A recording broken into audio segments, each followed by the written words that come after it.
ముఖ్యమంత్రి జగన్మోహన్ రెడ్డి మాది రైతుల ప్రభుత్వం, నేను రైతు బాంధవుడిని, మేము అధికారంలో వచ్చినప్పటి నుంచి ఆంధ్రప్రదేశ్లో రైతులు సుఖ సంతోషాలతో ఉన్నారు అంటున్నారు. దీనిపై నీ అభిప్రాయం అన్నా?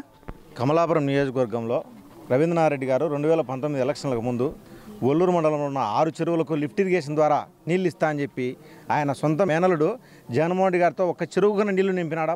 ఒల్లూరు మండల ప్రజలు కానీ కమలాపురం నియోజకవర్గ ప్రజలు కానీ కనుక్కోండి. అంబవరం కానీ, తప్పెట్ల కానీ, కొప్పల్ చెరువు కానీ, గోడ్రు చెరువు కానీ ఏ చెరువులైనా చుక్క నీరు ఉన్నాయా? ఈసారి వర్షం కూడా తక్కువ అయినా కానీ నేను లిఫ్ట్ ఇరిగేషన్ ద్వారా నేను నీళ్ళు ఇస్తా అని చెప్పి మాట తప్పిన ఏకైక ఎమ్మెల్యే ఈ రవీంద్రనాథరెడ్డి గారు. అలాగే కార్యకర్తలకు జయరాజ్ గారి కళ్యాణంలో ఆ రోజు ఏం చెప్పినాడు? ప్రతి కార్యకర్తను 6 మాసాల్లో ప్రతి కార్యకర్తను లక్షాధికారి చేస్తానని చెప్పినాడు. వైసీపీ కార్యకర్తలారా, మీరు ఎక్కడున్నా గుర్తుపెట్టుకోండి, ఇప్పటికైనా సిగ్గు తెలివితేటలు తెచ్చుకోండి. ఆయన మోసగాడు. ఆ మోసం వల్ల మీరు ఇంకా ఇబ్బంది పడడం తప్ప ఇంకోటి లేదని చెప్పి తెలియజేసుకుంటున్నాను. ఇప్పుడు ముఖ్యమంత్రి జగన్మోహన్ రెడ్డి నేను చెప్పిన హామీలన్నీ పూర్తి చేసిన తర్వాతనే 2024లో ప్రజల్లోకి వచ్చి ఓట్లు అడుగుతా అని చెప్పడం జరిగింది.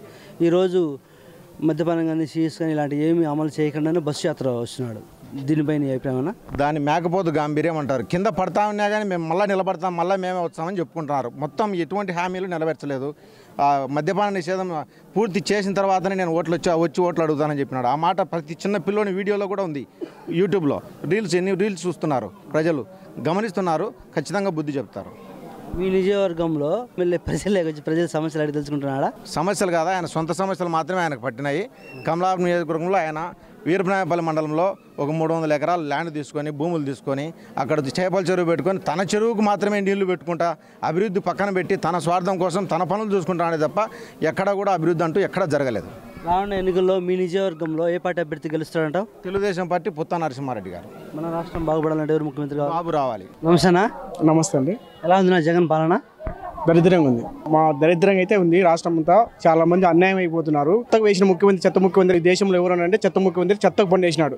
ఇంతకన్నా ఘోరమైన పరిపాలన ఉందంటే ఎవరు చేసినారు ఇంతవరకు ఈ 55 సంవత్సరాల్లో గాను ఇంతవరకు ఎవరు చేసిన చరిత్రలో లేదు ఈ చెత్త ముఖ్యమంత్రి. ముఖ్యమంత్రి జగన్మోహన్ రెడ్డి నా ఎస్సీ, నా ఎస్టీ, నా బీసీ, మైనారిటీ అందరికీ నేను వాళ్ళ కుటుంబంలో మేలు చేసింటేనే నాకు ఓటేసి గెలిపించండి, కూటమి అభ్యర్థులు వస్తే తరిమి కొట్టండి మీరే అంటున్నాడు. దీనిపై నీ అభిప్రాయం? మా ఎస్సీ నా ఎస్టీ అంటున్నాడు జగన్. ఎస్సీ వాళ్ళకి మేనమా అంటున్నాడు. ఈ ఎస్సీ వాళ్ళ కులాలని చంపి సుబ్రహ్మణ్య వ్యక్తి మా కులాన్ని ఎస్సీ కులానికి చెందిన వ్యక్తిని చంపి డోర్ డెలివరీ చేస్తే కనీసం దాన్ని స్పందించకన్నా ఆ చంపిన వ్యక్తిని దగ్గర పెట్టుకొని ర్యాలీలు చేస్తున్నారు. ఇట్లాంటి ముఖ్యమంత్రికి మేము ఎలా ఓటేస్తామని అనుకుంటున్నారు జగన్మోహన్ రెడ్డి గారు. గుర్తుపెట్టుకోండి, వాళ్ళగా తరిమి కొట్టాల్సింది. నేను తరిమి కొడితే ఇడుపులు పైపోయేదానికి మేము సిద్ధంగా ఉన్నాం. మా ఎస్సీ వాళ్ళు కానీ, బీసీ వాళ్ళు కానీ, మైనార్టీలు కానీ, మా అన్ని వెనకబడిన కులాలందరం ఏకదాటి నేను ఇంటికి పంపించడానికి సిద్ధంగా ఉన్నామని సభాముఖంగా తెలియజేసుకుంటున్నాం. కమలాపురం నియోజకవర్గంలో వైసీపీ ఎమ్మెల్యే ప్రజల్లోకి వచ్చి ప్రజల సమస్యలు అడిగి తెలుసుకుంటున్నాడా? ఆయన ఎక్కడ భూమి ఉంది, ఎక్కడ దోచుకోవాలా, ఎక్కడ ఇసుక ఉంది, దాన్ని ఎక్కడ తోలుకొని అమ్ముకోవాలా, ఇదే ఉద్దేశం తప్ప ఎవరికి మేలు చేసేదానికి. లేకుంటే అక్కడ సర్వసాగర్లు ప్రాజెక్ట్ కింద చెరువు ఫ్యాక్టరీ ఉంది, చేపల చెరువు, దాన్ని ఎలా కాపాడుకోవడానికి ఉన్నాడు కానీ ప్రజలకు మేలు చేస్తాము ఈ విధంగా ఉన్నాను. అదే పుత్తా నరసింహారెడ్డి గెలిచకపోయినా కూడా ప్రతి ఒక్కరికి అండగా ఉండి ఏ గ్రామంలో ఎక్కడ నీళ్ళు రావాలి, ఏ గ్రామంలో ఎక్కడికి వాళ్ళకి అభివృద్ధి కావాలని నిలబడి ఈ రోడ్డు అయితే వేయాలనుకుంటే ఖచ్చితంగా ఆఫీసులతో మాట్లాడి 2014 నుంచి 2019 వరకు ప్రతి గ్రామంలో ఈరోజు రోడ్డు మీద తిరుగుతున్నామంటే పుత్తారెడ్డి దయతోనే, ఆయన చొరవతోనే తిరుగుతున్నాం. ఎందుకంటే ఆయన చేసినాడు. అదే నీరు చెట్టు కింద ప్రోగ్రాం కింద ప్రతి చెరువుకు ఒల్లూరు మండలం అయితేనేమి, వీరపనాథ మండలం అయితేనేమి, ఏ మండలాలకైనా నీళ్ళు నింపిన వ్యక్తి పుత్తా నరసింహారెడ్డి. ఆయనకు నీకు తెలియాలంటే ఖచ్చితంగా తేడా అంటే రైతు ఎవరనేది ఇదే నిదర్శనం. ఈ రైతు వాళ్ళ కుటుంబాలకు అండగా నిలబడే పుత్తా నరసింహారెడ్డి. ఆయన రైతులు నియోజకవర్గం అంతా పాదయాత్ర చేసి ఎక్కడి చెరువు నుంచి నీళ్ళు రావాలన్నా కనుక్కునే వ్యక్తి పుత్తా నరసింహారెడ్డి. నీకు ఏ విధంగా నీళ్ళు వచ్చాయని కూడా తెలియదు. నీది యా ఊరయ్యా? తాడిపత్రి అనంతపురం జిల్లా నుంచి వచ్చి ఇక్కడ ఏమంటే మీ మామగారైన రాజశేఖరుడు పుణ్యంతో ఈరోజు నువ్వు గెలిచి ముందుండవు. ఇట్లాంటి మాయమాట చెప్పేదానికి కమలాపురం నియోజకవర్గం ఎక్కడ నీకు ఓటేసేదానికి సిద్ధంగా లేరు. పుత్తా నరసింహారెడ్డి అఖండ మెజార్టీ 55,000 మెజార్టీతో గెలిచిపోతున్నాడు. గుర్తుపెట్టుకో రవీంద్రనాథరెడ్డి గారు. మన రాష్ట్రం బాగుపడాలంటే ఎవరు ముఖ్యమంత్రి కావాలి? నారా చంద్రబాబు నాయుడు ముఖ్యమంత్రి ఖచ్చితంగా కావాలి. ఈ రాష్ట్రంలో పిల్లల భవిష్యత్తు అయితేనేమి అభివృద్ధి చెందాలన్నా ఖచ్చితంగా నారా చంద్రబాబు ముఖ్యమంత్రి కావాల్సిందే. అయితేనే ఈ రాష్ట్రం బాగుపడుతుందని నా ఉద్దేశం. నమస్తే అండి. ముఖ్యమంత్రి జగన్మోహన్ రెడ్డి మాది రైతుల ప్రభుత్వం, నేను రైతు బాంధవుడిని అంటున్నాడు. ఈ వైసీపీ ప్రభుత్వం వచ్చినప్పటి నుంచి ఒక రైతుగా ఈ ప్రభుత్వంలో ఎలాంటి లబ్ధి పొందామన్నా? నాకైతే ₹1 అనేది రైతు భరోసా కానీ దానికి సంబంధించిన రైతుకు సంబంధించినటువంటి ఏ పథకాలు అనేవి మాకు కానీ మా కుటుంబాలకు కానీ చెందలేదు. ప్రతి ఒక్కరికి రైతుకు అనే వాడికి అన్యాయం చేశాడు. చాలా మంది రైతులు ఆత్మహత్యలు చేసుకున్నారు. ప్రతి ఒక్కరు ఇది చాలా దుర్మార్గమైన చర్య. ఈ జగన్ రెడ్డి అనే వ్యక్తి రైతులకు ఏమే కానీ మేలు చేయలేదు.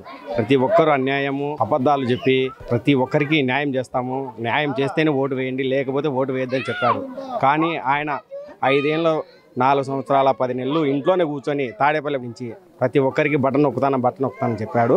ఎవరికే కానీ బటన్ నొక్కిందే కానీ బయటకు వచ్చి ప్రజల్లో మమేకమై పార్టీ కార్యకలాపాలు కానీ ఏమైనా విషయాలలో కానీ ప్రతి ఒక్కరికి నేను మాకు 151 సీట్లు వచ్చినాయి. ఎమ్మెల్యే అభ్యర్థికి ప్రతి ఒక్కరిని గెలిపించినారు. కానీ ఎవరికే కానీ మేలు చేసింది లేదు. ఇసుక దోపిడీ, ప్రతి ఒక్కరు చెరువులో మట్టి, ఏదే కానీ రైతులకు చెందడం అనేది పాపన లేదు. గతంలో చంద్రబాబు నాయుడు అధికారంలో ఉన్నప్పుడు ఎలా ఉండేది? రైతులు ఎలా ఉన్నారు? ఇంత నీచమైనటువంటి దుర్మార్గమైనటువంటి పాలన అనేది అప్పుడు రైతులకు వచ్చేసి రుణమాఫీ అనేది చేసినాడు. రైతులకు 13,500 రూపాయలు డబ్బులు ఇచ్చినాడు. డ్రిప్ సిస్టమ్ అనేది ఖచ్చితంగా ఉండింది. డ్రిప్ అనేది ఎక్కడా పెట్టలేదు. ఇప్పుడు ఇన్సూరెన్స్, క్రాప్ ఇన్సూరెన్స్ కానీ ఎవరికైనా రైతులకు కానీ చాలా సబ్సిడీ, పట్టాలు, తారు పట్టాలు, డ్రిప్ సిస్టము, ఎవరికైనా ఏమైనా కావాలంటే మందు పంపులు అన్నీ ప్రతి ఒక్కటి సహాయ సహకారాలు అనేవి చంద్రబాబు నాయుడు అనే వ్యక్తి అందరికీ రైతులకు ప్రత్యేకించి పాస్బుక్లు ఏవో గారికి చెప్పి అగ్రికల్చర్ ఆఫీసర్కి ప్రతి ఒక్కరికి మంజూరు చేయడం జరిగింది. కానీ ఈ ప్రభుత్వంలో ఏమే కానీ లేదు అసలు. ఇప్పుడు రానున్న ఎన్నికల్లో మీ నియోజకవర్గంలో ఏ పార్టీ అభ్యర్థి గెలుస్తారంట? మా కమలారం కాన్స్టిట్యూషన్లో ఈసారి భారీ మెజార్టీతో పుత్తా నరసింహారెడ్డి ఈసారి గెలిపించుకుంటాం. తెలుగుదేశం పార్టీ జెండా ఎగరవేస్తాం. చంద్రబాబు నాయుడు అనే వ్యక్తి రావాలా, బాబు రావాలి, జాబు కావాలి. ప్రతి ఒక్క యూత్ అనే వాళ్ళందరూ జాబు ఖచ్చితంగా కావాలని కోరుకుంటున్నారు. ఐటీ ఉద్యోగాలు కానీ ప్రతి ఒక్కరు బయటికి పోతున్నారు. మెడ్రాసు, బెంగళూరు అక్కడల్లా వెళ్తున్నారు. కానీ మన ఆంధ్రప్రదేశ్లో రాజధాని అనేది ఎవరు అనేది చెప్పలేకున్నారు. అసలు అంత దుర్మార్గంగా ఉంది.